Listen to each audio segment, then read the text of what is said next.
want to go back. I want to go one by one and just get some quick responses to. As Kenneth pointed out, and others on the panel, there's a set of diverse approaches to how companies embrace service and overall giving. Can you go down the panel, starting with Leisha? What are your corporate policies? Do you give people days off? How do you approach service? You know, and sort of just boom, boom, boom. What's your policy? Do you have one?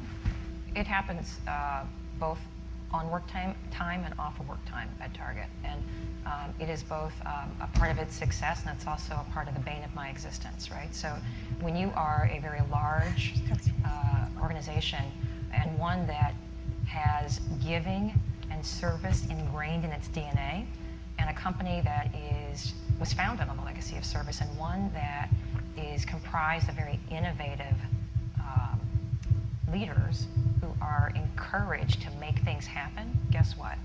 That's what they do in giving as well. And so at the end of the day, what we've been able to do is allow our program to grow because it is bottoms up in our approach. So it's not a tops down. Certainly our senior leadership team supports our giving efforts, but the fire in the belly that comes from the leaders across the country who are in our local stores and in local communities that has made this program great means that people are doing it on work time, off work time, they're bringing their friends and their family, and they're not tracking the hours in the way that I'd like them to. There is just this energy that has kept me here for 16 years, but keeps me up at night because people just do it.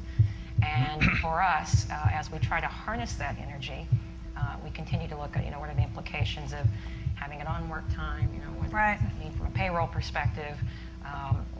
There are lots of implications around it, and so we've chosen to keep it what I'd call organized chaos, because there is an energy that we don't want to lose in over-formalizing the program, so it's both for us. Okay.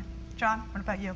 We set broad themes from a corporate perspective and kind of a way to think about it, but to the extent that we can, we want the local teams and businesses in their communities to do what makes sense. And the leverage we're trying to get is this small corner store approach to solving a problem in a particular city or a particular country, but the power of significant corporate resources when they need to be there.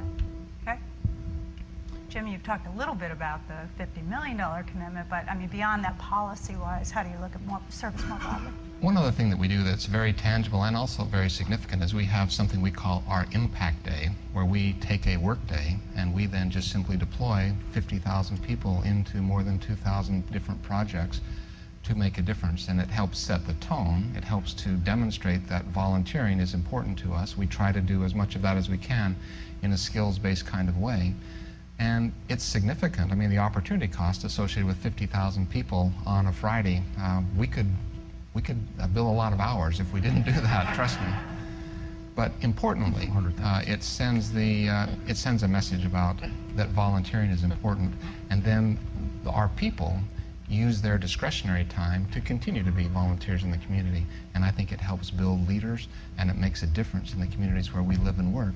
And I believe it makes a difference in terms of how the Deloitte people feel about our culture and who we are. But our Impact Day is one very tangible way we try to encourage service and volunteering. David, can I come back to you because I want to put a twist on that question, but Kenneth? Well, we've discussed this before.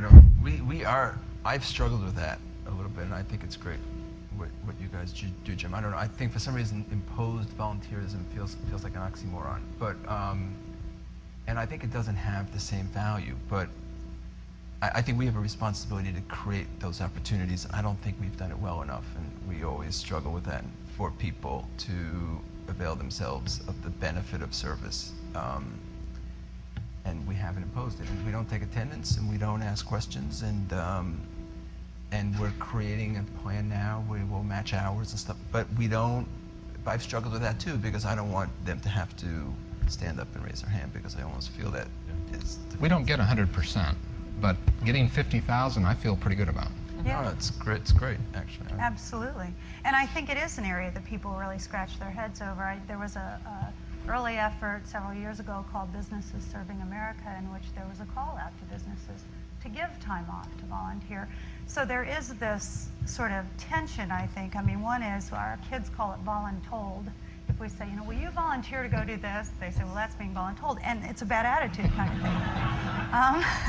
But at the same time, you want to enable people, if they do want to go serve, you want to encourage it, you want to inspire it, you want to enable it. And I know from where a lot of us sit in this room, we'd love to measure it too. We're sure a lot of service takes place that's contributing, that's just, sort of unknown.